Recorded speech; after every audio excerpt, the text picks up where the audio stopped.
Well, guys, it's going to be another driving style review, and this one is my 2023 Expedition Max with the Max towing package. So it has not the HO Ecoboost, but the standard output Ecoboost, which is 380 horsepower, 475, I think, if I remember correctly, it's either 470 or 475, makes no difference.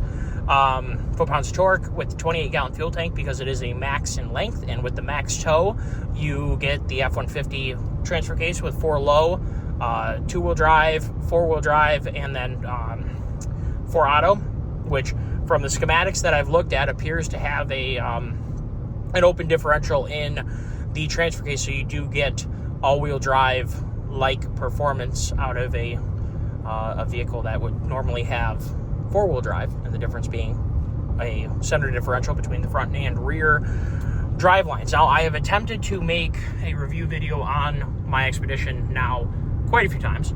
I have now 23,000 miles just turned on my Expedition, and I'm amazed at how the time has gone by. I kept trying to make a review, and every time I just wasn't really happy with how it sounded, or perhaps what I said. I spent a long time researching this vehicle, and then out of nowhere we found one that happened to meet our needs. We didn't want to have a sunroof or have any of the higher trim options. This is an XLT that does have remote start, heated and cooled seats, and dual zone climate control, and a big, relatively nice screen with GPS. Now, GPS for me isn't 100% needed. I enjoy having it for a map. So I enjoy looking at the map, which I use for reference. I almost never route with GPS in the car, but it obviously does route you. I like to look at it for reference, so I know where roads are coming. Let's say I want to take that road. If it was raining or snowing, I could see how much farther up the road is, that kind of thing. I just like it for a map view. So this vehicle does have 373 gears, which is part of the Max towing package, and it does have an either an additionally large or maybe the normal one doesn't have a transmission cooler. There's something about the transmission cooler that is either upgraded or added in the Max tow setup, I'm told, and so I do know that the 3.5 EcoBoost, this is going to be the dual injected model, so direct injected and multi-port injected, and it's been that setup I think since 2018 when the Expedition got a facelift, and it's been basically the same thing. The 23s did get a little bit of a headlight and grille change, but this chassis has been around a very long time, and this body has been around a very long time, so I think it's still relevant because they're still making it very similar to what they have. Now, this is not the Timberline or the HO equipped Expedition, which is fine because this setup is awesome regardless.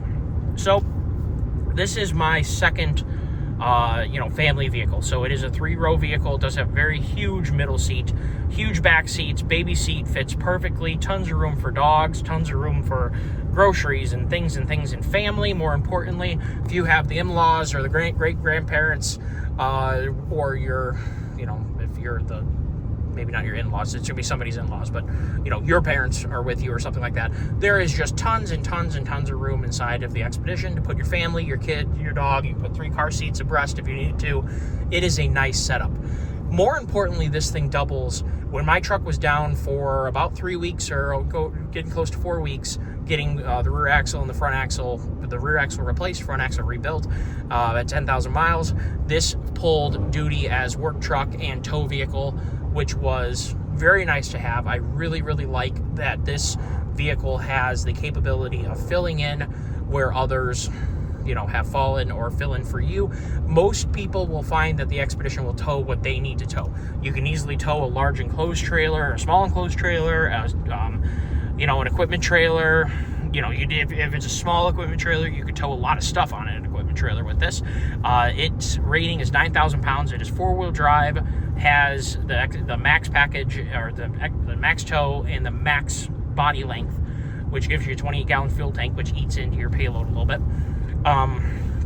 So 9,000 pounds is the rating for this year, specifically with the options that it has, and that's a fairly decent sized trailer. And all of I'm sure everyone has pushed you know, their vehicles, they make a lot more than what the rating says. I have tow trailers rated for more than this vehicle is rated for. My 14,000 pound dump trailer has been behind this, but I didn't have 14,000 pounds in it. Keep in mind that, you know, you could tow a 10K trailer or a 14K trailer. I've towed a 17.5 trailer behind this, but the trailer doesn't weigh 17.5, and what's on it doesn't add up to 17.5 either. So, you know, keep within your ratings if you can. It has an 1,800, I think it's 73 pound payload. So let's just call it just under 1,900 pounds of payload, which is a lot. It's a very decent amount of payload. You could definitely have yourself, your better half, a couple dogs, and a baby, and still have ample room for, say, 800 pounds of tongue load on a heavy conventional hitch trailer. And obviously, they can get a whole lot more than that. You could end up with 1,200 pounds. You know, that might be starting to push your payload.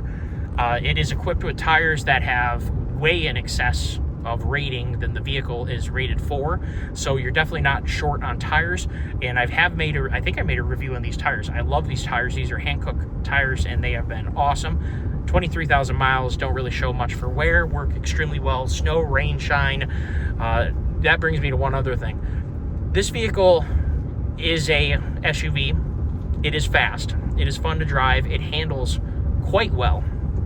And if you are traveling a lot, let's just say you have a second home, like cabin or something up north, this is an awesome cabin vehicle. There is a nice roof rack on it, and you could buy the crossbars for not very much money, and you can put kayaks or one of those things that goes on top for cargo. I've never used one of those, but you can put things on the roof should you need to. I don't know the dynamic roof rating off the top of my head. My assumption is it's probably under 200 pounds for the dynamic, as in what you would drive with on top of your roof.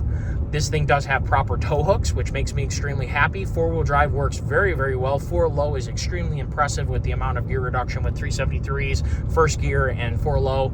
This thing, in this engine, like I said, brings us into the engine. The engine is extremely torquey. You can feel that a tune would bring out some performance after, say, 4,800, 4,500 RPM. That point up, you can feel that, you know, it's detuned a little bit. There's more in here, but that just gives you a little bit of extra durability. This engine drives amazing. It's so smooth, and it is a very rewarding car to drive. If you are someone who maybe before you had a kid had, you know, a sports car, maybe you drove a sedan, a hot hatch, you know, maybe you had a 2+2 coupe like a Mustang, maybe you had a Corvette, I don't know. You're going to get something with these that doesn't make you miserable. If you went out and bought a minivan, you'd probably be a little bit miserable, though the minivans have gotten pretty good. I did drive a Chrysler Pacifica in shopping. I can't even believe I considered a minivan, but they are actually fairly sporty. The all-wheel drive one is a nice car. Not that the front-wheel drive isn't, but these days you may as well get all-wheel drive. But to have true four-wheel drive, true 4-low, big towing, decent payload, and it tows quite well. This chassis is extremely stable. Going way back to the Expedition was a very good tow vehicle. I had a lot of friends in the sailing community that left pickup trucks to get the Expedition when it came out. I think it was 2005 when they came out with the independent rear suspension Expedition platform. Those would have been 5.4s if I'm not mistaken. So they would have been 3-valve 5.4s. A lot of guys that I race sailboats with were towing, you know, 9 to 10,000 pound, even actually a couple of guys had 12,000 pound sailboats behind Expeditions, and they tow awesome. One guy in particular, he was a powertrain engineer at Ford, and he would regularly tow a boat called the Tartan 10, which is what we race. It weighs about 7,000 pounds, plus gear and sails and stuff. Plus a trailer. So you're basically rolling a little bit over 10K by the time you have sails and stuff, extra parts, and then the trailer. He had Expeditions. I think he still currently uses Expeditions, and he had nothing but great luck. He did use, you know, torsion bars or your, you know, load leveling bars. I'm not, you know, a terribly huge fan of those at all. I don't use them. His choice. But he has had great luck. I do tow, you know, within the rating of the vehicle, and this thing is massively capable. We're going to get into one more thing here when it comes to weight versus windage. So this thing easily tows its weight. 9,000 pounds is really not much for this chassis or this engine. Windage is a completely different story. Wind drag in the wind with tall things matters a heck of a lot more than weight does on flat land. Weight is your enemy in the mountains. Wind drag is your enemy on flat land. My enclosed trailer, I have a 7-foot tall interior height enclosed trailer that I use for camping and side-by-side, things like that. It is a turd. It is a 16x7 cargo trailer, 7 tall, 16 long, and 7 wide. It is a turd. It is a wonderful trailer. I love it. It's just amazing trailer. It tows perfectly straight. There is no stability issues with the trailer, but you are working the truck, the tow vehicle. And I just put 300 miles of towing with this, and I didn't have much in it. I drove empty down to go pick up furniture, picked up a couch, a rocking chair, and 2 end tables, and we're talking, small stuff here. We're probably talking to add 500 or 600 pounds in the trailer. So the total thing behind the truck was probably 3,000 pounds. I was getting 9 towing it with this. That's not knocking the car. We've had storms. If you guys have been watching the weather, you'll see the upload here. This is June 25th of 2024. We have had a string of nasty thunderstorms, lots of rain, crazy weather, and lots of wind. There was a heck of a side and headwind for the whole trip, uphill both ways kind of thing. But it did not get great fuel economy, and I towed that trailer with a lot more in it with my 7.3 F350, and my 7.3 F350 gets better fuel economy towing than this vehicle does. I just got fuel a little while ago, and I'm going to tell you right now, high 18s to low 20s is common with this for a tank average driving empty. If you throw some towing in there, you're going to be down at 15, 16 for a tank average very quickly. And if you tow a lot, you really should get ready if it's a boat. Boats don't really tow that bad. Flat deck trailers with a car on it, not a big deal. Big enclosed trailers or campers, those are 2 things that tow horribly in the wind, and you're going to be down at 10 or less. And that's what having 28 gallons worth of fuel tank makes a huge difference. This vehicle, and notice the towing range hasn't reset. It's still, mentally thinking that its average is terrible. This vehicle routinely gets over 600 miles on a tank of fuel. That is an absolutely awesome thing to have if you're road tripping with a family. I really love that, and it allows you, especially with gas prices right now fluctuating 50, 60 cents in a matter of days, potentially even in a week span, to be able to fill up a massive amount of fuel at a discount rate is nice to have. If you have a small fuel tank, maybe you don't get to have that opportunity to throw 20 gallons in the thing and smile all the way when you bought gas for 50 cents cheaper than it was the day before. So that is something that we men love. Now, other people may not, maybe ladies do too. I'm just saying that us fathers get off on having the opportunity to pay 50 cents cheaper for a whole tank of fuel that makes us super duper happy. We feel like we won a little bit at something, and it feels good. So if any of you like grabbing that cheap fuel, let me know. Big fuel tank, awesome. Towing package, the trailer hitch looks extremely strong, haven't had an issue. Towing eyes look extremely strong, like safety chain holes, super strong, love it. I am extremely jazzed in our search. There weren't that many competitive vehicles that came with factory tow hooks. Factory tow hooks on this guy, really nice, enclosed, ring style tow hooks, not hook style tow hooks. Really nice tow hooks on this vehicle. And if you've ever gotten stuck or had to tow somebody else out, or your better half slid the car in the ditch and you had to pull them out, believe me, you're going to appreciate having tow hooks. And not having tow hooks is a sin on a 4-wheel drive vehicle. How Dodge has gotten away with so long having them be an obscure option is mind-blowing to me. Tow hooks are great. My 03 Cummins didn't come with tow hooks. 4-wheel drive, 1-ton, single-wheel pickup truck. Of all the vehicles, that's going to be a farm truck. That's it. No tow hooks. Tell me how that makes any sense. So, tow hooks are good. Family functionality is great. Great interior storage, comfy seats, butt heater, butt cooler, dual zone climate. It's an awesome car. And to have the stability when towing, I'm going to tell you right now, if you're airing your tires properly, as in not overinflating them, I usually keep this vehicle at about 40 PSI, and that basically covers loading, and then, it runs pretty good empty, I could air it down a little bit more for flat contact patch on the road, but I randomly hook up to trailers and I really don't want to air up the tires before I do that. So I do basically 40 PSI around, and we're doing great. This is a very nice package.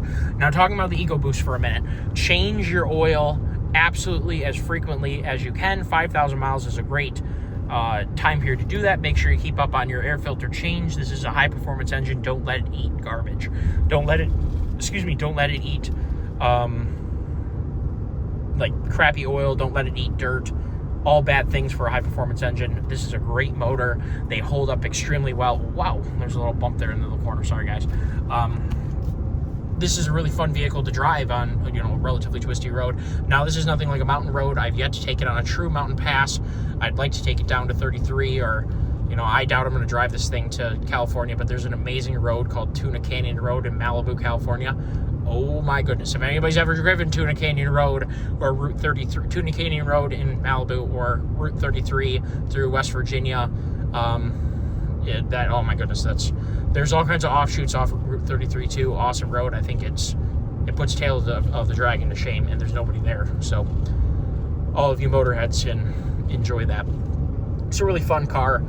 And it's fun when it's empty. It feels like a car. You're driving something that handles quite well. It does ride well. This road is, you know, a rural country road. It was not paved with much, you know, accuracy, so don't base too much of the ride right now. There's hard cracks and hard potholes, not potholes, but divots if you want, sags in the road that I'm hitting, and the vehicle moves around a little bit. I got a bunch of crap in the car, so if you hear things moving around, it's not the car jiggling, it's stuff that I have in the car making jiggle noises. So don't judge a car on that. So great. It's an awesome platform, and I think I finally made a review that makes me proud of myself, because I love this car. And you'll notice that when I make reviews, I tend to rave about what I buy, and it's because I spend potentially years researching what I want before I buy it, because I'm compulsive and a nerd and weird. I really like to know everything about something before I buy it, and that's why I usually end up with things that I love. So I want to make sure I convey that. Windshield wipers have good coverage, and that's important. And it has good speed too. You know, pretty good speed. I've been in some pretty nasty rainstorms and no problems keeping the windshield wipers clear. Headlights are really good. Mirrors have great coverage. No problems there. They are electronic closing, and I think any of your XLTs are going to have electronic closing. I don't think that's particularly abnormal to have. You do have garage door buttons on your thing, and you know, your sunglasses holder. Nothing too crazy. I did not want a sunroof. I had a sunroof on my 6.7, and I barely ever used it because I don't like the noise, and it just makes the car hot. And then you're worried about a limb falling in your truck, breaking your windshield, or breaking your sunroof, and then a bunch of water comes in your car and ruins it. Yeah. So we don't have to worry about that anymore because we have a solid metal roof. So that's great. I wanted to make sure I shared my opinions, and I'm going to post this, and I hope you guys enjoy it. If you guys want to see the Expedition doing something specific, I will try and make that happen. But this has been a great car for us, 23,000 miles, no problems, and done all the oil changes and all the other good stuff. You know, I think that's all you can ask for. My understanding is in 2022 they improved the cam phasers. I haven't had any issues with mine. You know, I've heard of people having problems with them before 23,000 miles, so, you know, maybe we're in good shape. I heard that they've made some improvements to the 10R80, which is what this has. Hopefully it keeps holding up. I mean, I don't really know what to say about that. I will say that in 4 low, this vehicle's a bit clunky and something you got to get used to. There's a lot of torque going from the motor to the axles. When you're coming in and out of gear, you can hear some drive lane slop. When you have a lot of ratio, that tends to happen. It just takes up all the slop really quickly and you hear a clunk. It's kind of normal. It's not particularly abnormal.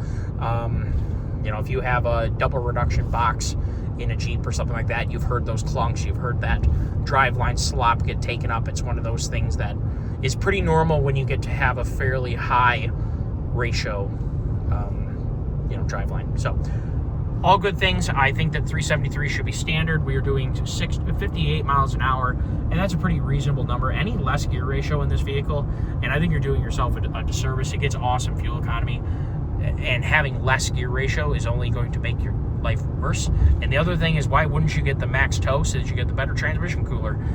Those two things to me seem like extreme no-brainers, to the point where I question why they make it the other way. Maybe people who live in Texas who have 85 mile an hour speed limits might want to have that 323 or something gear that these things come with. I personally don't want to have that. I would rather have 373s every single day of the week. And if anything, if I had a choice, if I could just, snap my finger, make something happen, I'd have 410s in my vehicle the way it is right now. I think it would do a little bit better towing, because you do end up in 5th and 6th gear if you have a little bit of hills and you have a trailer with a lot of windage. Like I said, weight isn't that big of a deal. This engine has lots of torque. It transfers the torque extremely well. What it does have is when you hook a big ugly trailer behind it, like a camper or a big enclosed trailer, you get a lot of windage. Everyone take care of yourself. I hope you enjoyed the review. Have a great day and let me know what you think. And if you have any comments, take care all. Bye-bye.